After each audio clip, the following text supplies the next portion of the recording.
creio, é chegada a hora de uma nova reforma no país.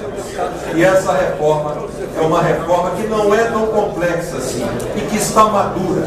É a reforma do Pacto Federativo. Essa tão falada e tão sonhada reforma do Pacto não é tão complexo. É até algo bem fácil de se fazer. Bastante para tanto, um novo presidente da República comprometido com esta pauta. Nós estamos dizendo do aumento da arrecadação dos municípios.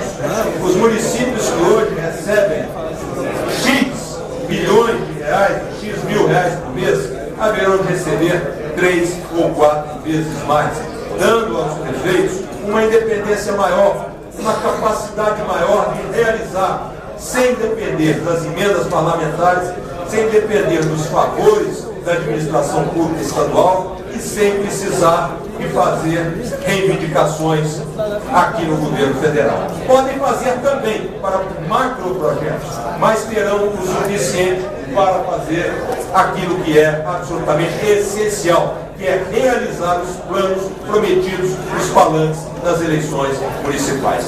Eu vou ser bastante objetivo para dizer a você o seguinte: um conjunto de normas, um conjunto de leis, logo na posse do presidente da República, estabelecendo uma melhor redistribuição dos recursos do orçamento da União, resolve